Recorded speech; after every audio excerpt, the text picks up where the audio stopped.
प्रमुख आणि हुतात्मा दूध संघाचे चेअरमन सन्माननीय गौरवभाऊ नाईकवाडी आपलं मनोगत व्यक्त करतायत.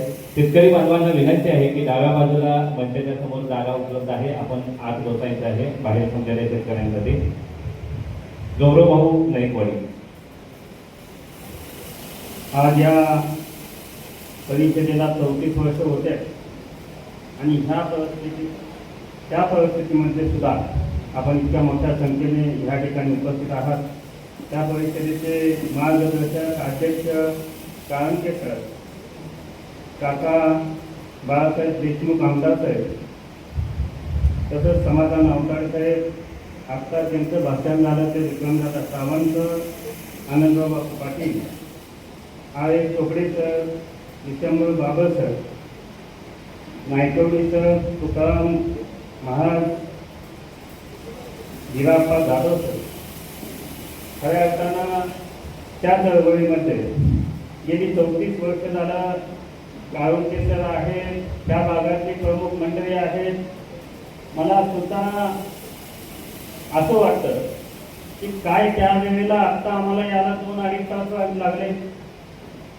म्हणजे आम्ही इथपर्यंत का येतो तर आमच्या आजोबांनी ह्या ठिकाणी गाड्या नसताना, व्यवस्थित परिस्थिती त्यावेळी रस्ते सुद्धा असे नसताना तिथं येऊन एक चळवळ उभा करायचे काम केलं. आणि हे स्वप्न ज्या वेळेला अशक्य होतं, आता बघू शकतं कोणी की पाणी कृष्णा नदीचं इथपर्यंत येऊ शकतं, ते स्वप्न त्यांनी समाजाला, जनतेला दाखवलं. ती चळवळ तितक्याच ताकदीनं पुढे चालावी हीच यामागली भूमिका आहे. खऱ्या अर्थानं मागे शेतकऱ्यामध्ये सभा झाली, त्या ठिकाणी परिषद, त्यानंतर आठवाडीमध्ये दुसरी परिषद व्हावी असं सर्वांचं मत होतं. सरांनी ह्या ठिकाणी परिषद घेतली, अतिशय चांगले. अण्णांनी जी परिषद चालू केली ती परिषद तितक्याच ताकदीनं, मोठ्या ताकदीनं एकच व्हावी ही सर ह्या मागणी माझी भूमिका आहे. दुसरी पाणी परिषद व्हावे किंवा अडचणी व्हाव्या ते काही याच्या मागलं नाही. तुम्ही जी मला सांगितलं त्यावर मी लगेच तो निर्णय घेतला आणि राजेंद्र अण्णांनी आम्ही जाऊन ती जागा सुद्धा बघितली जी अण्णांच्या स्मारकाला राजेंद्र अण्णांनी द्यायची तयारी दाखवली. खऱ्या अर्थानं ह्या कालावधीमध्ये अशा परिस्थितीमध्ये 1 एकर जागा स्वतःची राजेंद्र अण्णांच्या स्मारकाला देतात. त्याचं इस्टिमेट असेल, पुढलं स्मारकचे प्रस्ताव असतील ते शिंदे साहेबांच्यापर्यंत न्यायचं आणि ते स्मारकाला निधी आणून द्यायचं की तिथे आम्ही मिटिंगमध्ये पण ठरवलं आणि आपण जाऊन त्या ठिकाणी भेटायचं असंही केलं. खऱ्या अर्थानं ह्या व्यासपीठावर की आमदार इथं आपल्या व्यासपीठावर 3 आहे.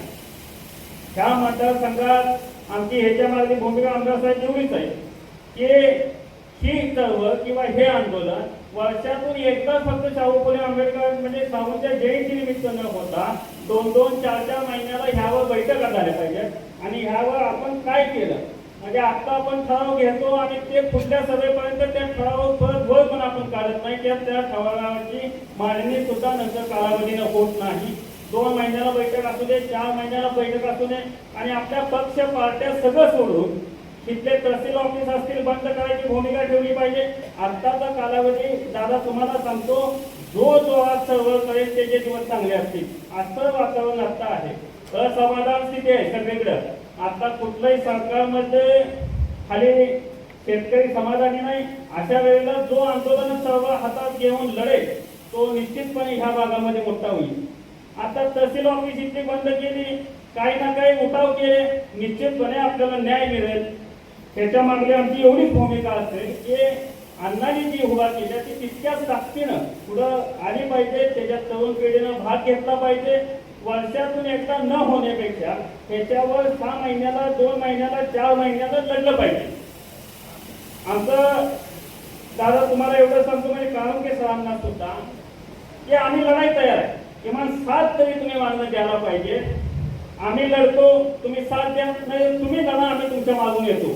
पण फक्त भाषणानं पाणी येणार नाही. त्यावेळेला भाकरी बांधून, झुंका भाकरी घेऊन त्या ठिकाणी अण्णा याचे राहायचे एवढा त्याग ह्या जुन्या लोकांचा आहे. आमचा काही संबंध नाही.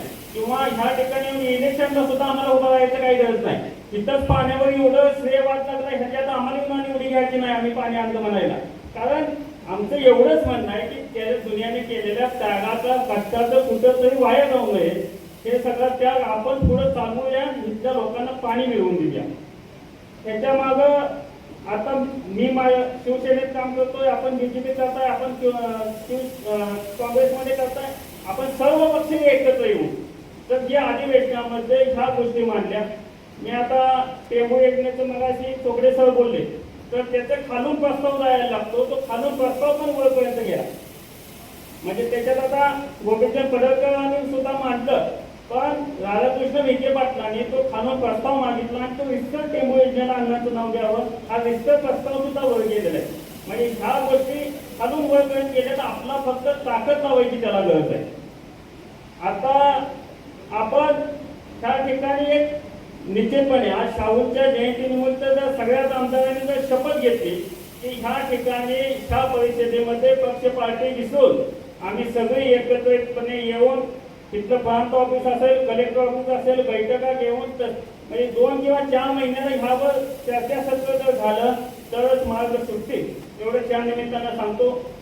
माझा हेतू एकच आहे की अण्णांचं नाव इथून पुढल्या काळात सुद्धा ह्या ठिकाणी जे त्या कालावधीतल्या मंत्र्यांना सुद्धा जमलं नाही ते आमच्या आजोबांनी करून दाखवलं. अजून सुद्धा त्यांच्या नावावर इतकी लोक जमतात. तुम्ही बघा अशी कुठंही जमत नाही.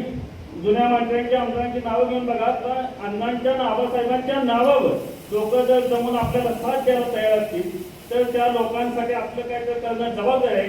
एवढंच सांगतो आणि थांबतो. जय हिंद, जय महाराष्ट्र.